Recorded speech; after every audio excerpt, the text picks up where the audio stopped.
Antes, os distritos de inovação e os industriais eram instalados em locais distantes. Hoje, o que se observa em países que avançaram no campo da inovação é a aproximação desses espaços dos grandes centros urbanos. E o entendimento é o de que, para inovar, é preciso estar próximo da cidade ou dentro dela. Como é que isso acontece em Petrópolis? O Parque Industrial de Petrópolis está muito próximo do centro, né, do grande centro. Ele já funciona há muito tempo. O que eles têm são grupos de trabalho divididos entre os próprios empresários que estão levantando a necessidade do que eles precisam para o desenvolvimento. E aí tem rebatimento com a política pública, né, porque eles fazem essas agendas para discutir todos os problemas que tem do setor. E aí essa discussão vem para o nosso fórum, que aí está as academias, está o poder público, está as entidades, para poder trabalhar a solução de forma integrada. Petrópolis já tem uma lei desde 2018, desde 2003, que já fala um pouco sobre inovação. O que a gente vai fazer agora é aprimorar essa legislação e tentar criar um marco legal e que ela possa ser monitorada, que após a sua implementação a gente consiga de fato aferir os resultados e não, né, que mude de gestão para gestão e que essa lei seja mais uma lei de gaveta que não seja aproveitada. Então, eu acho que ter os empresários, o Parque Tecnológico participando, mas a sociedade, dá força para que essa lei seja perene e que ela não vire, né, uma legislação futura que seja subutilizada. No caso do Parque Tecnológico da UFRJ, a gente viu ele crescendo, né, e incorporando vários setores importantes para a economia do estado do Rio. De que forma esse diálogo avançou e como a gente precisa fazer com que haja uma participação maior do poder público e das empresas nessa discussão sobre o que é inovação e como é que a gente avança nesse ponto? O Parque Tecnológico da UFRJ, ele foi inaugurado em 2003, mas eu diria com muita tranquilidade que a história dele tem uns 50 anos. Ele começa com a criação da COP, a nossa escola de pós-graduação na UFRJ, que foi em 1963. 10 anos depois, o Centro de Pesquisas da Petrobras se instalou dentro de do campus da UFRJ. Imaginem a novidade que era naquela época, em pleno governo militar, né?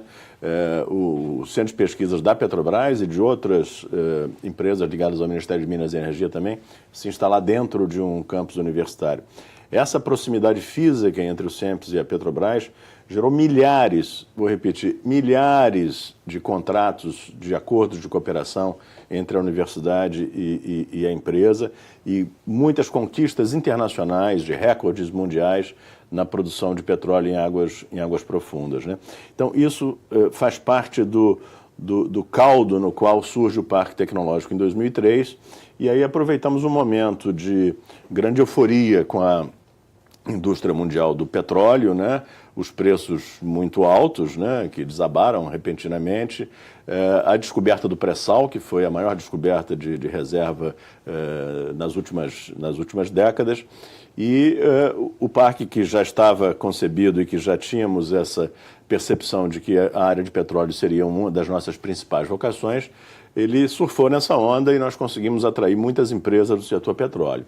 Mas o Parque da UFRJ não é só petróleo, nós temos empresas de vários outros setores, centros de pesquisas de grandes empresas, como a GE, como a L'Oréal, como a Ambev, que inicia suas atividades agora esse ano. A Fiocruz vai instalar uma unidade dentro do Parque Tecnológico, então é um parque multissetorial, mas sempre atuando em áreas que sejam interseções entre a vocação acadêmica do Rio de Janeiro e a vocação econômica da nossa cidade e do nosso estado. E a expectativa, na verdade, assim, falando em termos mais gerais, assim, desse diálogo com a cidade, porque outros espaços de inovação têm surgido também no Porto, né, como uma expectativa aí de avançar nessa questão da conectividade, outros espaços vêm se multiplicando pela cidade também nesse mesmo sentido. E, não por acaso, o Rio de Janeiro e Petrópolis vêm também discutindo a criação de um marco municipal. Então, como fazer com que esse diálogo seja mais incorporado ou mais perene também? É fundamental que todo esse processo de mudança legislativa seja feito através de um diálogo com a sociedade, né? É isso que dá legitimidade a esse possível novo marco legal. E ele não é suficiente. né? Os atores têm que estar mobilizados, interessados, têm que encontrar um ambiente fértil para que isso aconteça. A gente cita classicamente que o Brasil tem 3 grandes exemplos mundiais, né, na área da inovação tecnológica: o petróleo, que eu já mencionei, a agricultura, né, com a conquista do Cerrado, e também na indústria aeronáutica com o case da Embraer. Mas eu acho que essa cidade tem um caso de repercussão mundial, que não é exatamente inovação tecnológica, mas que é na indústria criativa, que também vale a pena beber um pouco dessa experiência. Na final da década de 50 e década de 60, surgiu inicialmente em Copacabana, no Beco das Garrafas, a Bossa Nova. A Bossa Nova foi uma grande inovação na indústria criativa no mundo, não é? Projetou o nome do Rio de Janeiro e do Brasil para todo mundo, né? Depois se espalhou para Ipanema e se espalha para toda a cidade. Há uma identidade da Bossa Nova com o Rio de Janeiro. Então, voltando à sua pergunta, de fato é importante que se tenha distritos, o Porto Maravilha, a Ilha do Fundão, a Gávea, certamente é uma região que tem essas vocações, para falar do Rio de Janeiro, mas é importante que essa vocação, essa sensação e esse orgulho, essa percepção de que é importante a inovação para a qualidade de vida na cidade, seja apropriada por toda a sociedade. E aí, nesse ponto, a gente chega à própria legislação estadual. Há uma discussão ocorrendo, uma mobilização das entidades que compõem o Fórum de Desenvolvimento do Estado para discutir a atualização do marco estadual. Já existe em vigor uma lei que foi sancionada em 2008, e aí todo o trabalho que é feito em cima disso para justamente fazer com que a inovação aconteça, que seja possível para as instituições que aqui estão sediadas, as universidades, gerarem inovação e se relacionarem com as empresas. O que a gente precisa avançar nessa discussão do marco estadual? O que mudou em nível federal que precisa ser incorporado? Essa discussão a nível federal, ela tem uns 20 anos. Inicialmente se pensou que seria adequado criar um Código Nacional de Ciência e Tecnologia. Durante vários anos, isso começou no governo Fernando Henrique, no final do governo Fernando Henrique. Se pensou em criar um Código Nacional de Ciência e Tecnologia. O primeiro governo Lula trabalhou com essa possibilidade e, num dado momento, se chegou à conclusão de que o melhor caminho seria ter uma sequência de mudanças legislativas. A mais importante dela seria uma mudança na Constituição, que eu já mencionei, né? Que aconteceu em 2015, inserindo a promoção da inovação como um dever do Estado brasileiro, né? Coisa que não existia até então.